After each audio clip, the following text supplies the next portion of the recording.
안녕하세요. 아이와 소통하는 공부법, 칭찬공부법 전문가 황윤입니다. 소통공부법이란 공부 때문에 부모와 자녀의 관계가 깨지고 찢어지고 상처 입었는 것을 다시 공부를 통해서 회복시키는 공부법입니다. 우리 아이가 지독히 공부하기를 싫어하는 아이를 공부를 좋아하는 아이로 만들어주는 공부법입니다. 신기하죠? 오늘 첫 강의를 시작하려고 하는데요. 오늘 강의 내용이 다소 이해하기 어려울 수도 있어요. 여러분 중간에 멈추지 마시고요. 끝까지 집중해서 들어주세요. 코로나가 교육 환경을 많이 바꿔놓았어요. 한 번도 경험한 적 없는 원격 수업을 이제는 당연하게 여겨요. 그죠? 코로나 이후에 수학 학업 성취도를 조사했는데요. 중위권, B학점, C학점, D학점 학생들이 하위권으로 몰락하는 양극화 현상이 나타났어요. 중위권이 몰락한 원인은 익히는 공부, 즉 스스로 공부하는 학습 능력이 부족해서 그래요. 학원을 의지하면서 공부하는 것이 익숙한 아이들이 코로나 때문에 학원 도움을 받지 못하게 되자 어찌할 바 모르고 우왕좌왕하면서 무너졌어요. 반면에 자기 공부 습관을 이미 갖춘 아이들은요, 원격 수업으로도 전혀 학습 능력이 흐트러지지 않았고요. 도리어 성적을 올릴 수 있는 좋은 기회가 되었죠. 미국이요, 코로나 이후에 반도체를 100% 위탁 생산하는 체계 방식을 바꾸고 있어요. 국가가 봉쇄되었을 때 100% 위탁 생산이 얼마나 리스크가 큰지 알게 됐거든요. 우리도요, 더 이상 우리 아이 공부를 100% 학원에만 맡기지 말고 부모가 공부시키는 방법을 적극적으로 배워야 해요.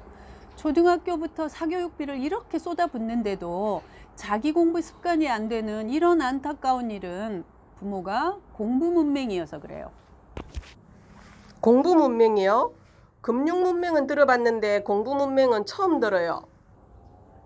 존리 대표가 금융 문맹은 무서운 병이다 그랬는데 이 말의 뜻은요, 금융을 이해하지 못하는 사람들은 부자가 되는 것을 미리 포기하고 가난하게 되는 것을 즐길 뿐만 아니라 본인도 모르게 자녀에게 대대로 가난을 물려준다, 그런 의미에서 무서운 병이라고 말했어요. 공부 문맹도 딱 그래요. 최소한 우리가 중등교육 이상을 받았는데 공부 문맹이 가능하나요? 우리나라가 문맹률 1% 이하인데도 불구하고 금융 문맹이 심각하지요.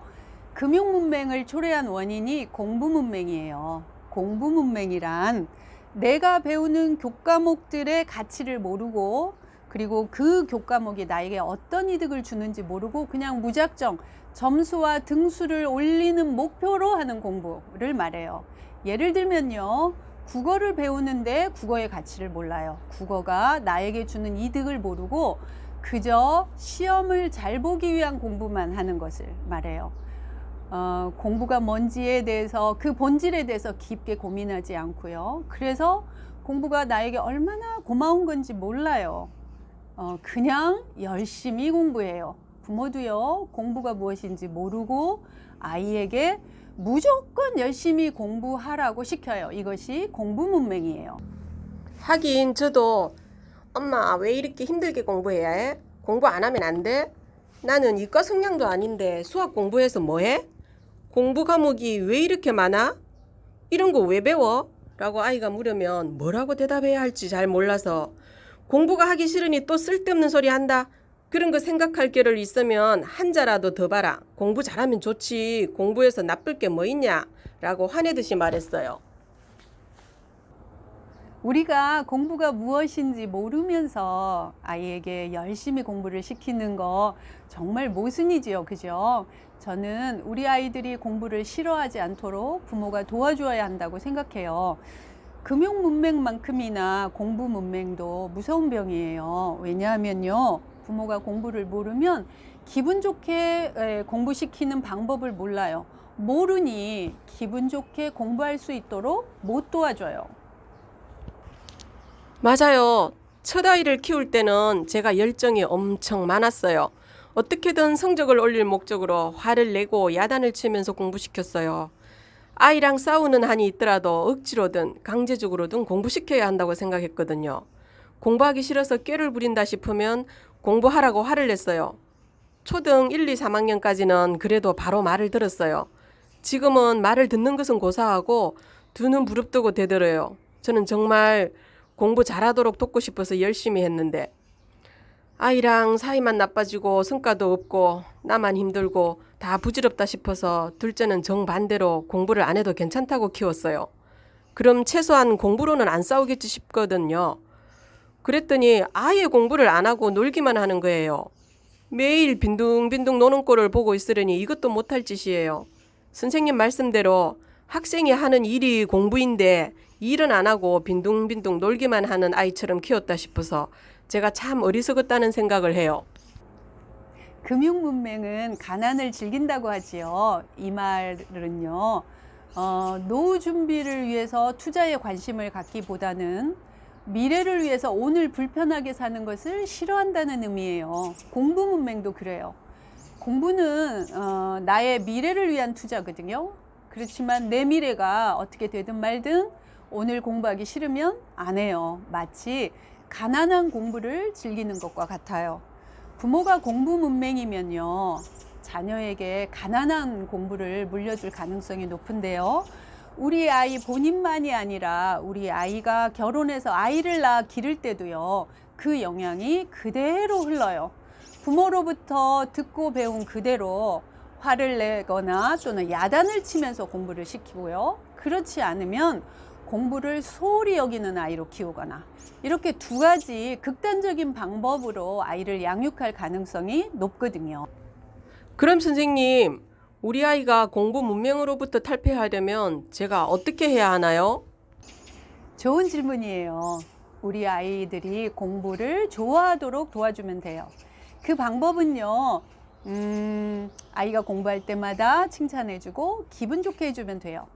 제가 9번째 강의에서 말씀드린 것처럼요, 공부를 해야만 하는 이유는 부모를 떠나 독립된 온전한 인격체로 살아가기 위해서예요. 성인이 되었을 때 부모 도움 없이 혼자 스스로 살 수 있는 능력을 갖추는 과정, 이게 공부거든요. 그러므로 하루라도 빨리 공부를 시작하고 또 꾸준히 공부하고 공부 시간을 점점 늘려갈 수 있도록 도와주면 돼요. 하루 종일도 자기 공부를 할 수 있는 아이가 되도록 도와주면 돼요. 학교에서 배우는 공부량이 엄청나거든요. 각 과목마다 집에 와서 자기 공부를 하려면 30분, 40분 시간으로는 어림도 없지요. 그래서 기분 좋게 해주는 일이 억지로 1시간씩, 2시간씩 공부시키는 것보다 중요해요. 기분이 좋아야 하루 종일 공부도 가능하거든요. 제가 공부 문맹으로부터 탈피하려면 어떻게 해야 하나요? 저는 10강까지 강의를 들으면서 이제는 공부가 학생이 하는 일이다라고 생각이 조금 바뀐 것 같아요. 바로 그거예요. 부모가 공부 문맹으로부터 탈피하는 방법은 아주 간단해요. 기분 좋게 공부시키는 방법을, 기분 좋게 공부시키는 기술을 배우면 돼요. 기분 좋게 공부시키는 일을 부모도 해본 적이 없으니까 처음엔 서툴 거예요. 그래서 제가 기술이라고 표현했어요. 기술을 익히는 일은 단순히 방법을 아는 것을 넘어서 매일 해야 숙련되니까요. 뭐부터 시작하면 좋을까요? 와, 질문이 구체적이니까 참 좋네요. 아이에게 화를 내지 않고 공부시키는 일부터 시작하면 돼요. 최소한 6개월만이라도 화를 내지 않고 공부시켜 본 적이 있나요? 없는 것 같아요. 3개월도 못 해본 것 같아요. 아니, 한 달도 못 해본 것 같아요.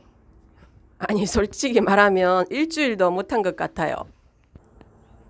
저나 여러분 세대는 학교에서도 야단 맞고 집에 와서도 야단 맞고 거의 칭찬을 듣지 못하고 공부한 세대예요. 성적표가 나올 때마다 부모로부터 위로나 격려보다는 야단을 맞은 세대예요.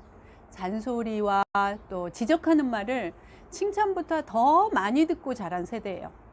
저는 바라기는 부모가 화를 내면서 공부시키는 이 악습을 우리 세대에서 끊었으면 좋겠어요. 공부를 점수나 등수와 상관없이 우리 아이가 칭찬받고 인정받고 격려받으면서 공부할 수 있도록 가정에서 기분 좋게 공부시키는 새로운 공부 문화가 만들어지면 좋겠어요. 제 강의를 듣는 여러분의 노력으로 우리 아이들이 부모가 되었을 때 자기 자식을 칭찬으로 공부시킬 수 있으면 좋겠어요. 점수나 공부 어떤 등수를 올리기 위한 이런 비효율적이고 가난한 공부 방법을 더 이상 우리 자녀 세대에는 이어가지 않도록 여기서 끊을 수 있으면 좋겠어요.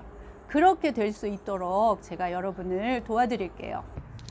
오늘에서야 선생님 말씀하시는 칭찬 공부법이 무엇인지 어렴풋이나마 알겠네요. 그런데 선생님, 가난한 공부가 뭐예요? 부자 공부도 있나요? 오, 멋진 질문이에요. 가난한 공부, 부자 공부에 대해서는 다음 영상에서 자세히 알려드릴게요. 다음 영상에서 만나요. 안녕.